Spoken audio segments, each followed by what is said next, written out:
여러분 안녕하십니까. 이 4월 13일 화요일이 됐습니다. 전식입니다.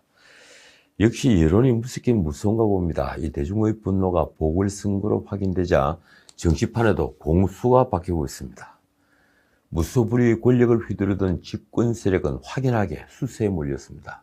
틈만 나면 야당과 언론, 보수 세력을 공격하던 조국과 추미애도 선거 직후부터 지금까지 입을 꾹 닫고 있습니다. 얼마나 놀라운 변화입니까? 문 대통령은 인적 쇄신을 서두르고 있습니다. 개각으로 쇄신의 모습을 보인다는 것인데, 그런데 이번만은 그게 잘 될 것 같지 않습니다. 대선 출마로 물러나는 정세균 총리는 벌써부터 문 정부의 비판적 시각을 우회적으로 드러냈습니다.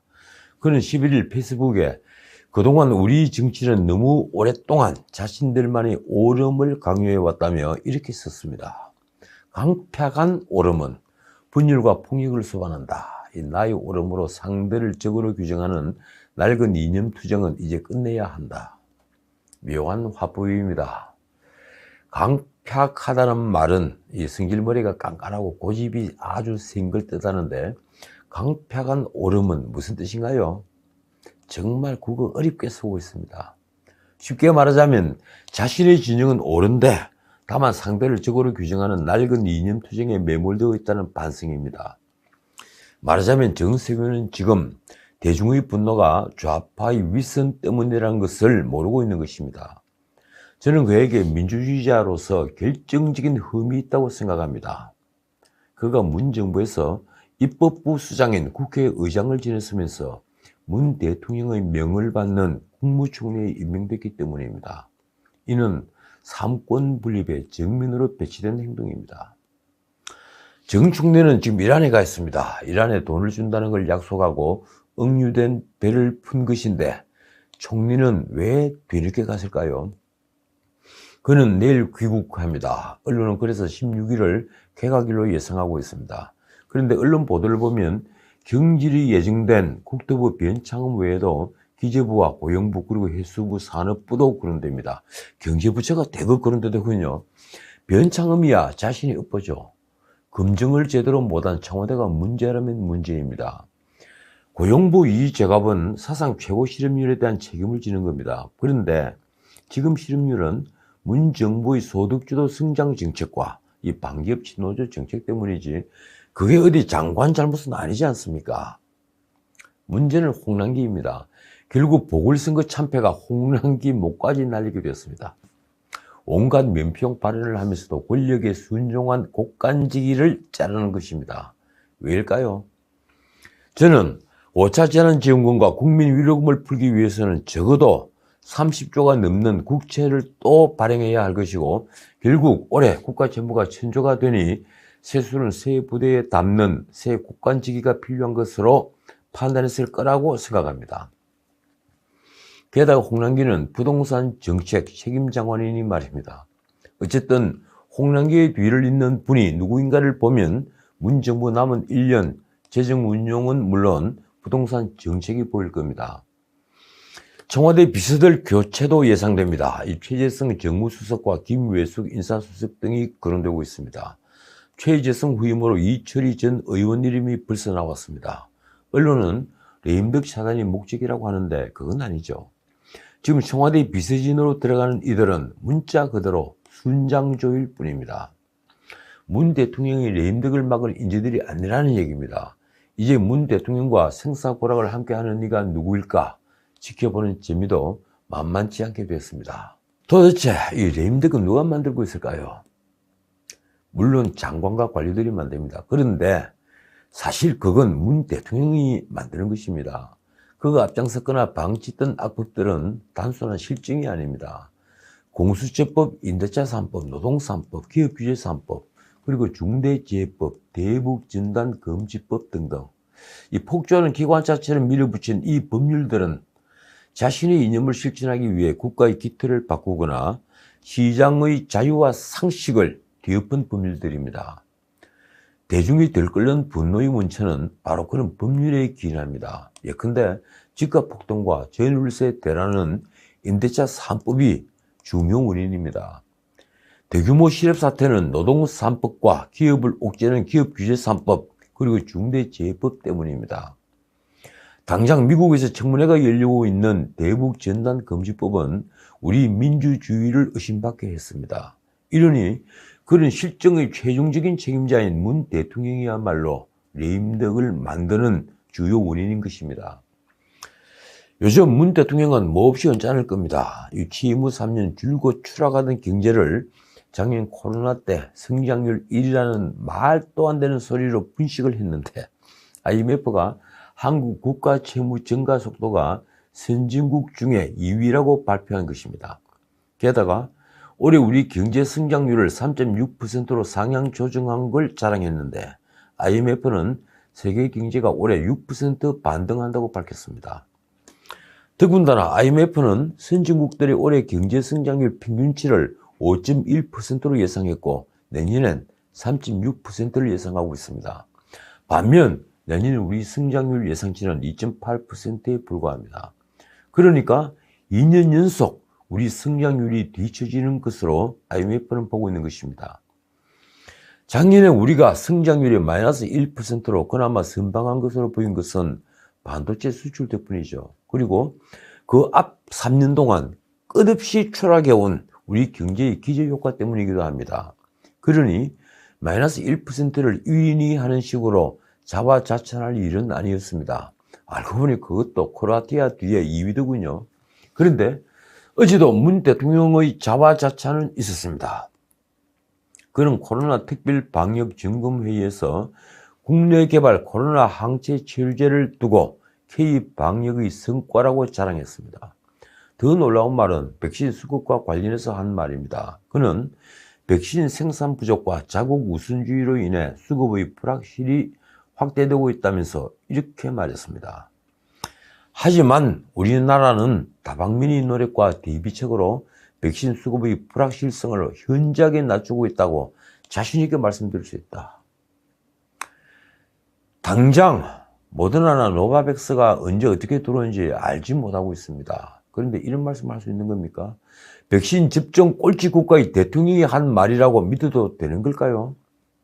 그 백신도 아직은 안정성이 도마 위에 오른 아스트라제네카 뿐입니다.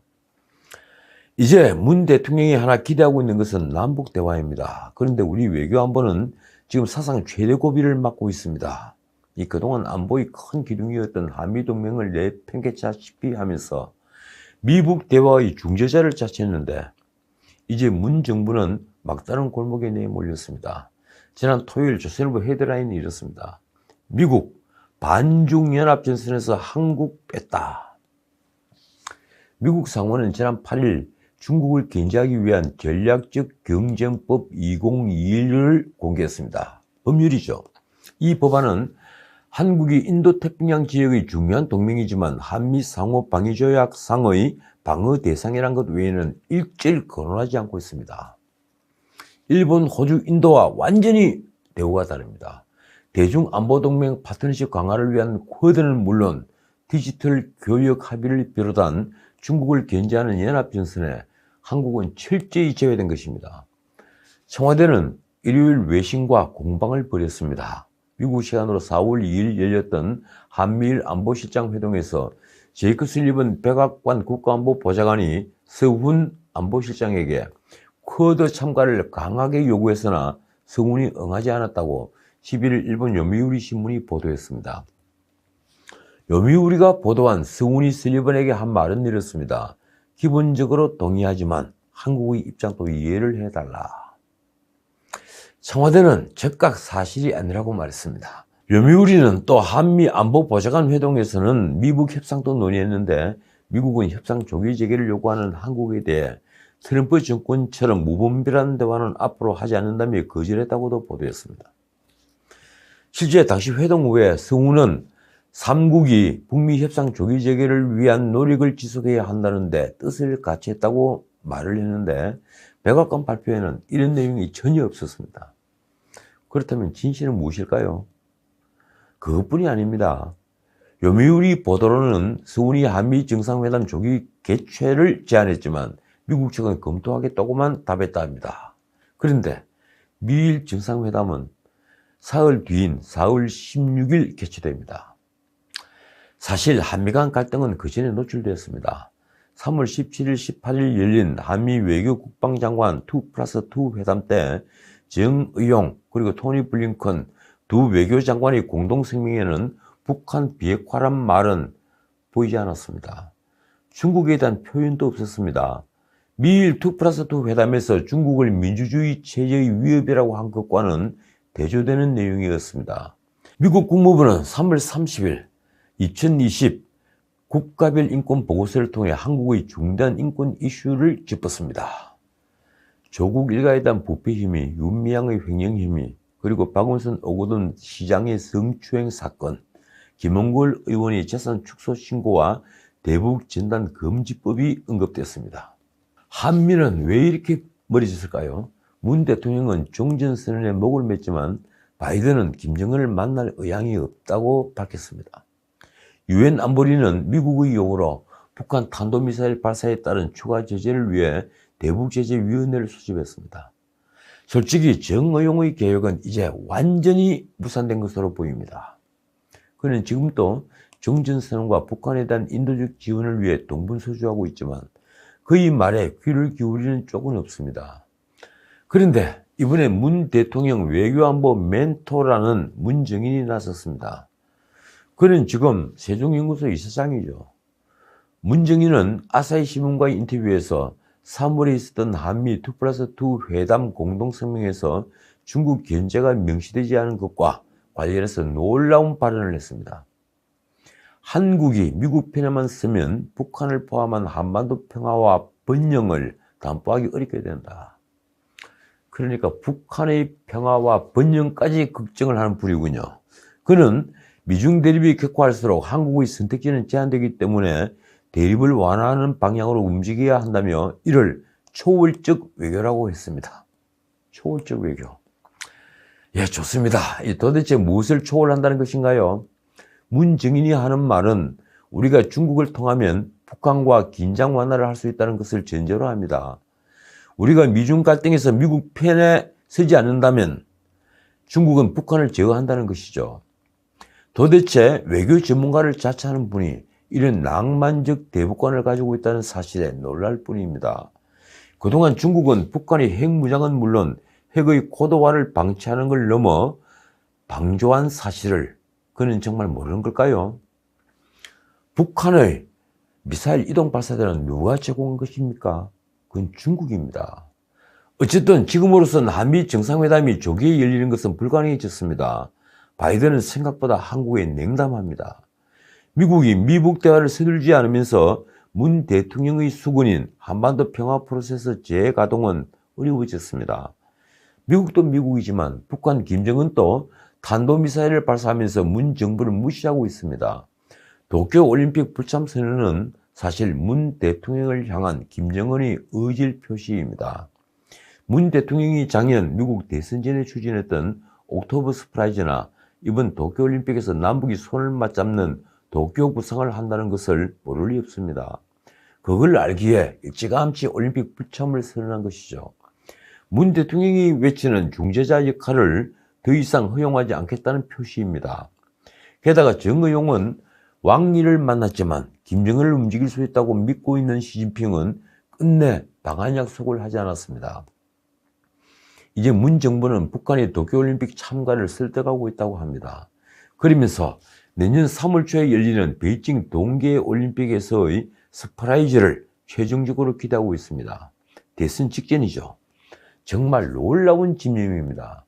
임기 초에 한반도 운전자를 자처했던 후유증이라고 할까요? 자신의 패를 다 보여줬으니까 말입니다. 민주당에서 선거 참패 책임론이 지금 무성합니다. 이 후보였던 박영선에다 임종석, 그리고 김상조, 박주민, 이해찬, 김우준 등입니다. 솔직히 거기에 이낙연 위원장과 김태년 원내대표도 들어가야죠. 그런데 뭐니 해도 지금 가장 타깃이 된 사람은 조국입니다. 조국과 추미애가 민심 위반을 벌였다는 말이 대세를 이루고 있습니다. 사실 선거 막판에 김우준이 중심이 된 네거티브는 권력에 대한 대중의 반감을 더 키웠지만 그 전에 권력에 대한 분노의 원천을 제공한 사람은 임대차 3법을 밀어붙인 당 지도부와 김상조 정책실장입니다. 어떻든 11일 민주당 권리당원 게시판에는 초선 의원들을 비난하는 글들이 쏟아졌습니다. 초선 54명이 성명을 발표한 9일부터 무려 2,700건이라고 합니다. 특히 별도로 성명을 낸 이소영, 전용기, 장철민, 장경태, 오영환 등 2030 의원 5명은 초선 오적, 초선족이 됐습니다. 언론 보도를 보면 제정신이 아니다, 정치권에서 매장해야 한다, 누가 당선시키는 줄 아느냐 하는 원칙적인 비난이 쇄도했다고 합니다.